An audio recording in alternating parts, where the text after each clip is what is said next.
We are going to start by this little exercise. We're going to look at powers of 2, right?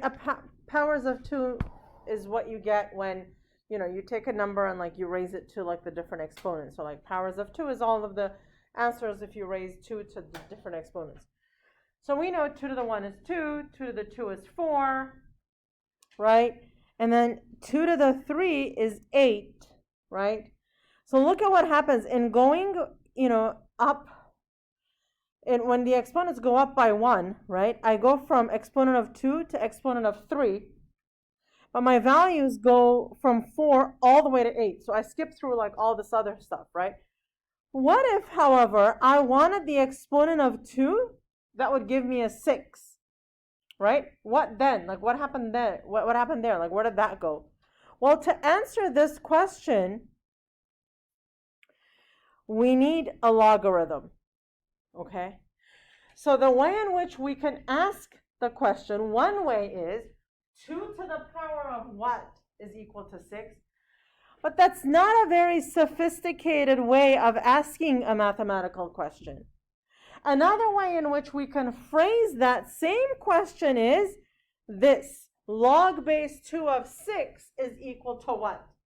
So now, suppose there was a billboard, right? Just a white blank billboard. I was walking down the street and I saw this billboard and all it says on the billboard is log base 2 of 6. I would look at that and I go, oh, someone's looking for the exponent of the 2 that would give you a 6.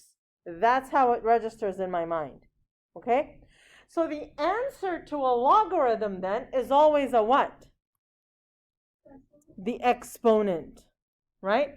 The answer to a logarithm is always an exponent, okay? Answer to a logarithm is an exponent. All right? Now, so in the same way then, if a logarithm is just an exponent, then we can write the same sentence in 2 ways, right? Either exponential form or logarithmic form. And here we go. I can either say in logarithmic form, log base b of x is equal to y, right? And here, or this one. So take a look at the exponential form. I have a base, and I have an exponent equal to this value, right? Well, here I have log base b, the same base comes here, equal to the exponent. Okay, so there are 2 different ways of writing the same thing.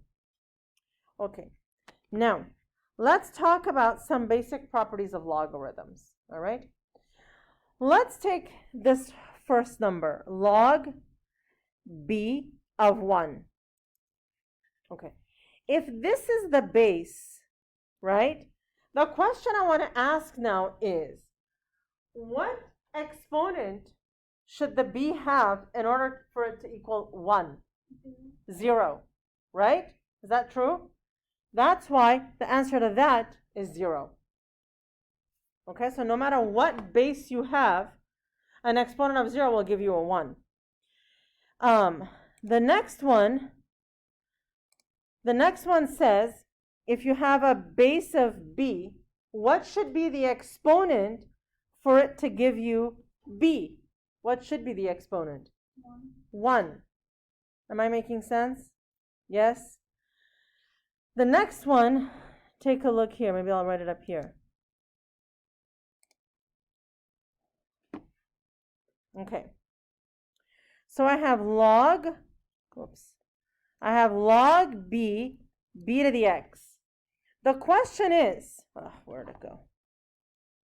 The question is, what should I have as an exponent of b so that it equals this? X, right? Yes? Right? What should be the exponent of the b in here so it looks like the one in the circle? X. That's how you get b to the x. So that's why if I have this, right, when we're little, right? You're like, oh yeah, they all cancel, so it just equals x. Well, I mean, it doesn't really cancel. That's the idea behind it, okay? But all this does essentially go away, so you just have x left.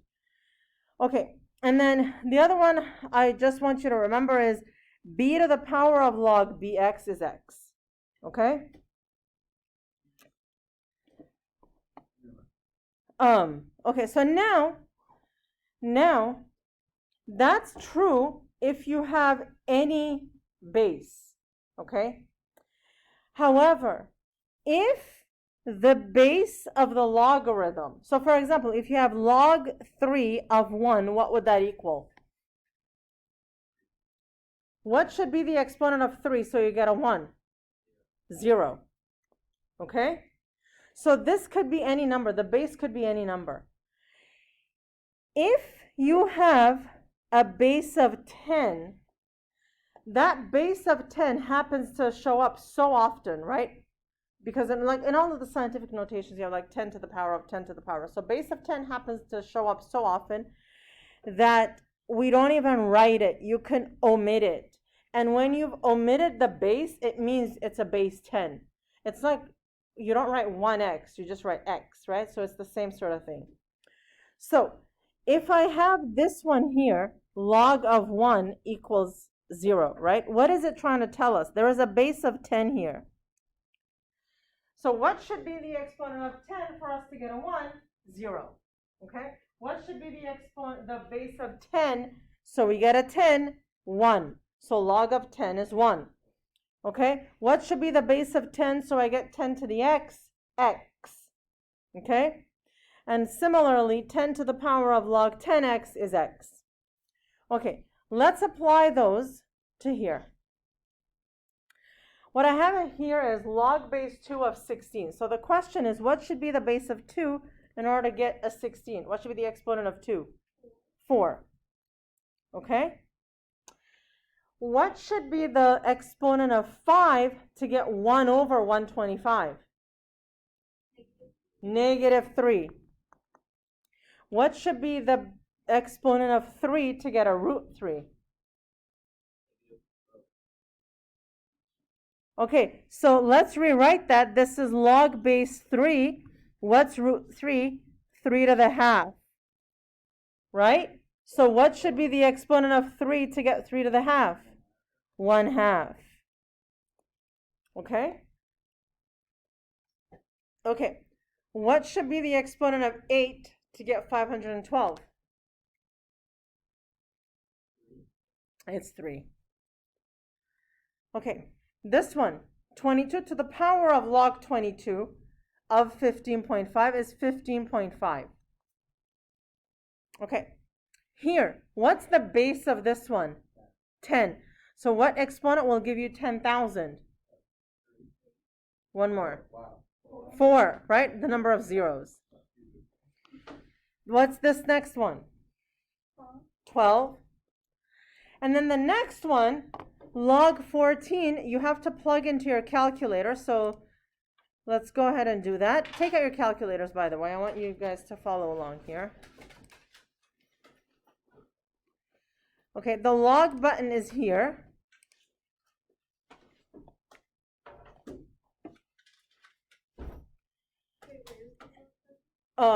The red one. But you have to do control that. Log of 12, right? There is no base. I'm sorry, 14. Is 1.146.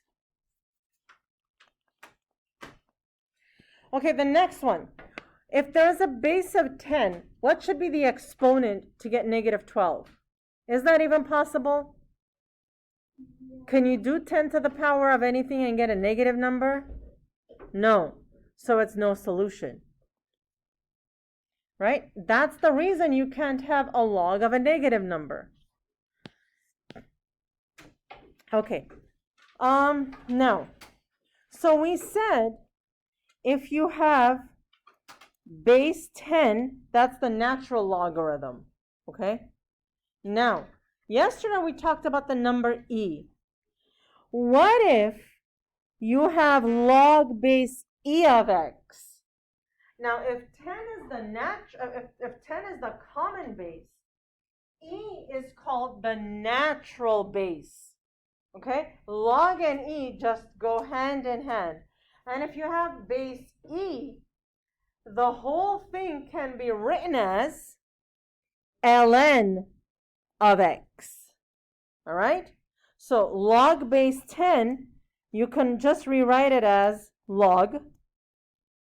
But log base e will be ln of x. And why ln? Because it's called the natural logarithm. And if you look and if you read it in French, it's the other way. It's logarithme naturel, right? So that's why it's ln. Okay? All right. So ln of x is just another way of writing log base e of x. So now here, if you have ln, this is really log base e of 1, right? Same thing. So what should be the exponent of e to get a 1? 0. That's why ln of 1 is equal to 0. Okay, here the base is e. Only when the exponent is 1 do you get e back, so it's 1. ln of e is 1, right? ln of e to the x, again, e to the what is, it's e to the x, it's x, okay? These things here, you should know like you know your name. So basically, if you are, just, walking about campus and somebody, just taps you on the shoulder and they're like, hey, what's log of 1? 0. Like everybody knows that, okay? What's ln of e? 1. Okay, like that's how quick it should be, okay? All right. So here,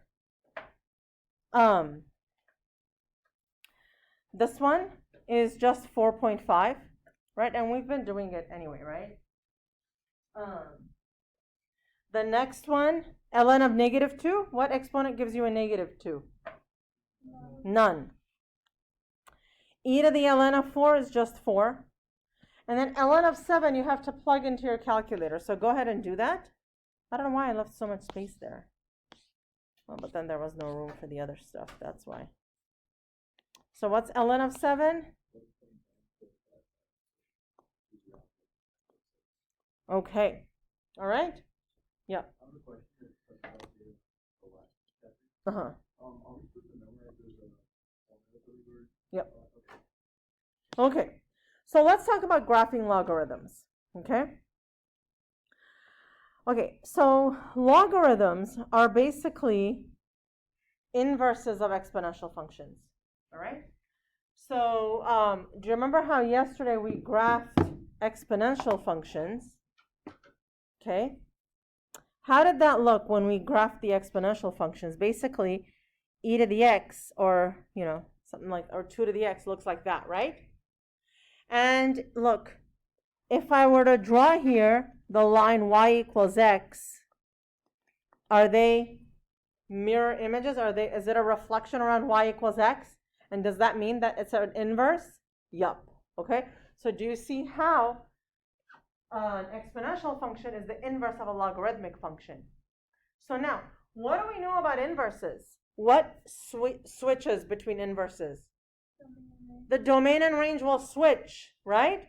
So if the domain for exponential functions was all real numbers, then for the logarithms, the range is all real numbers. Okay? If the domain for exponentials was 0 to infinity, then if the range for exponentials was 0 to infinity, then the domain for logarithms is 0 to infinity. What's more, the exponential functions had a horizontal asymptote at y equals 0. Well, what do you think is true about the logarithms? At x equals 0, there is a vertical asymptote. Okay? Here. All right, so there's a vertical asymptote.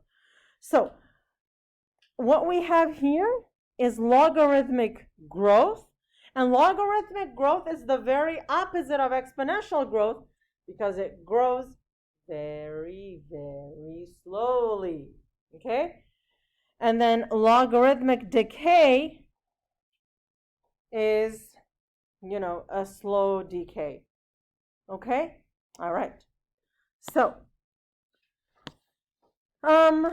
since logarithmic functions are inverses of exponential functions, to graph them, we're going to consider powers of a base. Okay? So, take a look at what we have here. I have log base 2 of x. That's what I want to graph. So I focus on base of 2. Now, the asymptote is going to be x equals 0. Okay, here. Okay, now, to do this, I'm going to do it in the opposite way. Because they're inverses, we're basically going to swap x and y, right? And like you'll really see the, what do you call it? Like the significance of swapping x and y right now. So okay, so let's rewrite this like this. Log base 2 of x is equal to y, right? I haven't done anything, I just rewrote it, right? What is this y here? What does it represent? The what? If 2 is the base, what's the y? The exponent, right? It's the answer to a logarithm, so this is the exponent, okay? So, remember how, like, your entire life, to graph a function, you always pick values of x and then find the y? This is an inverse. We switch x and y, so we're going to pick values for y and find the x, all right? So, y is the exponents. So, I'm going to pick -1, 0, 1, 2, 3. These are going to be the exponents of 2. And over here, we're going to put the powers of 2. So can we just rattle off the powers of 2? So like 2 to the 1 is 2, then 4, then what? 8, 16, 32, 64. Okay, so now going down, it's 16, 4, 2, 2 to the 0, 1, 2 to the -1, 1/2, 2 to the -2, 1/4, 1/8, 1/16, and so on, right? Those are the powers of 2. So here, these are all going to be, for example, 2 to the -1, 2 to the 0, 2 to the 1, 2 to the 2, 2 to the 4, right? So you could just say, okay, the powers of 2 are 1/2, 1, 2, 4, 8. Okay? And now that's how we graph. So when x is 1/2, y is -1. When x is 1, y is 0. When x is 2, y is 1. It's kind of reversed. When x is 4, y is 2. It's weird reading it, yeah. Okay, so here we go. Okay, there we go. Your very first logarithmic graph. Okay, so I'm going to go back to the first lesson here. All right? This is e to the x. So here we graphed y equals e to the x. Okay? And when we had the x values here, right? These were the exponents, correct? So these were all of the exponents. And these were all the powers. Okay? Now it's switched. Now these represent the exponents. And these represent the powers. It's all switched. Power, it's like 2 squared is a power of 2. Like, so 4 is the power. So the exponent here is 2, the power is 4 of 2, right? The exponent is 3, the power is 8. Okay, so domain is 0 to infinity. Range is all reals. There is no y-intercept now. Now it's the x-intercept. And in this case, it's 1, 0. Okay, so here's how we say the limit, right? The limit as x approaches infinity is infinity. But on this side, you can't have limit as x approaches negative infinity. That doesn't make sense. So it's the limit as x approaches 0 plus, meaning as x approaches 0 from the positive side, it goes down to negative infinity. And it's continuous from 0 to infinity. Okay? All right, so let's do another one. Okay, so again, we have y equals log base 1/3 of x. So again, the y is the exponents. The asymptote is x equals 0. So for my exponents, okay, you see how here it was a base of 2, like growth? I picked -1 to 3. Here it's a base of 1/3, like decay. So I like to pick -2, -1, 0, 1, 2. Okay?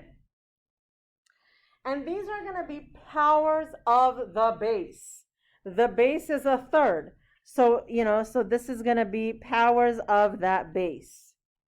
Okay? So, this first one's going to be 9. What's the next one going to be? Okay. Nice stereo action over there. Thank you. Okay. So, boom. 9, -2. Okay, so this one is even weirder because it starts from the right and goes over. It's like Hebrew, right? Now we're going to go backwards. So 9 and -2.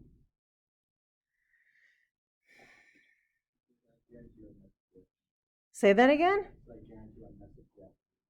Yeah, it's like totally new. It's totally new. It's not intuitive. So 1/3 we get a 1, and then 1/9 it's a 2. You see how cute it looks though? And then you're like, oh my god, that's totally like a logarithmic graph. Yeah. Okay? This is logarithmic decay. All right? So do you see how the base was a third decay and this is decay? I mean, it all like fits together. It's like beautiful, beautiful math, right? And then, so I didn't ask these questions for this one, but you all know, right? Yeah. Okay. All right. Oh, look at this one. Okay, what's up with this one? What's the base here? E. E is the base. E is the base. So, so much happening here. What's up with the x minus 6? It's a horizontal shift in which direction? To the right 6 units. So the asymptote is no longer at x equals 0. Now it's where? Yes. So again, if we were to graph this on our own paper, we would like leave all this empty space there, right? Like we would just put the y-axis all the way here so you have like more space, yeah? Okay. So y is going to be the exponents. All right? And, okay, so I have the numbers here actually. So you know what? For this one, I want to do, let's do -1, 0, 1, 2. Again, this is not written in stone anywhere. You just get kind of like weird numbers, right? So, so the way it's going to look for this one is you have e to the -2 plus 6. Okay? Okay, why? Because, I'm sorry, e to the -1. Okay, so e to the -1 plus 6, because you have to shift it that way. And it'll be 6.13. Yeah. Right. E to the 0 plus 6 is 7. E to the 1 plus 6 is 8.7. E squared plus 6, 13.4. Okay? So 6.13, negative 2. 6.4, negative 1. Ah. You still did it, or you just said it. No, because you graphed on negative 2. Okay, no, this is wrong. This is 6.4. Sorry, I read it wrong. That's 6.4. Sorry. So 6.4, negative 1, 70, 8.71, and then 13.4. So basically it looks like this. Okay, now the domain here is 6 to infinity when the range is all real numbers. Okay. Left end behavior this time. We're going to go to x approaches 6 from the positive side because that's where the asymptote is, right? So we're bound by the asymptote. And it goes to negative infinity and then positive infinity. Yeah. Yeah. Okay. So this, we are going to solve a word problem. Okay. So this is one that kind of mimics chemistry concentration problem. All right. So here we go. The intensity level of a sound measured in decibels can be modeled by that function. D of W is 10 log W over W naught. There's that naught again, right? Initial. Where W is the intensity of the sound in watts per square meter, and W naught is the constant, this, okay? If the intensity of sound of a person talking loudly is this, so remember intensity was W. What is the intensity level of the sound in decibels? The intensity level is dW, D of W. Okay, so if the intensity is that, what's the intensity level, meaning how many decibels of sound does it make, right? So what you're gonna do, sorry, I keep looking at my phone because I have the calculations here. I didn't want to spend too much time. Okay, so D of W is 10 log W, which is this number, 3.6 times 10 to the negative 8, over W naught, which is that constant, 1.0. Okay? Yeah.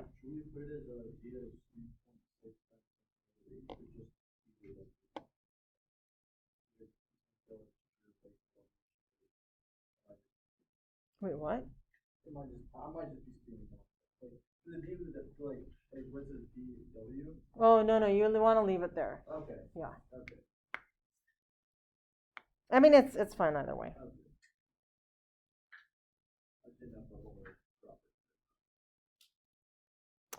Okay, so, by the way, we should know how to simplify these, right, back from middle school, right? So, for example, when you have something like this, you do the decimals separately. So 3.6 divided by 1 is 3.6. And then these you do separately. So if it's 10 times 10 to the power of negative 8 divided by 10 to the power of negative 12, it's 10 to the power of negative 8 plus 12, 4. Right? Because you subtract the exponents. Okay. And then this you put in your calculator, and it gives you, like, the whole thing, 10 log all of this with the parentheses, and you get 45 decibels. So that's how much intensity it has. Okay? Yep. 2 questions. If the threshold hearing of a certain person with hearing loss is 5 decibels, will a sound with an intensity level of this, so remember intensity level is W, be audible for that person? Okay? So 5 decibels is the lowest they can hear. Well, if you have this, how many decibels is it, and can the person hear? So let's see. D of W is equal to 10 log, whoops, that's not a log, 2.1 times 10 to the negative 12 over 1.0 times 10 to the negative 12. So this is 10 log, and look, 10 to the negative 12 cancels. So 10 log 2.1. And when we put it in the calculator, we get about 3.22 decibels. So can the person hear an intensity level of this? No.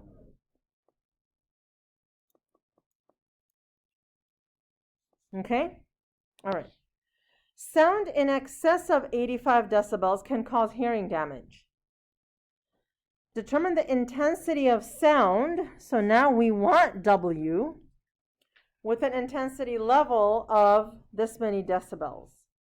So 85 is D this time. That's 10 log W over 1.0 times 10 to the negative 12. So divide by 10. 8.5 is log W over 1.0 times 10 to the negative 12. Okay. This is a logarithmic equation, yeah? What is the answer to a logarithm always? The exponent. So if this is an exponent, every exponent needs a base. What's the base here? 10. This is the base of 10. So another write this is 10 to the power of 8.5 is equal to all of that.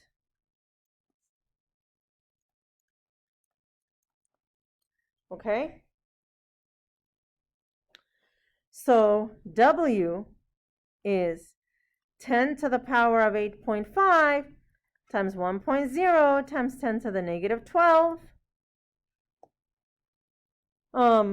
And then W is 3.2 times 10 to the negative 4. And what are the units of W? Watts per square meter.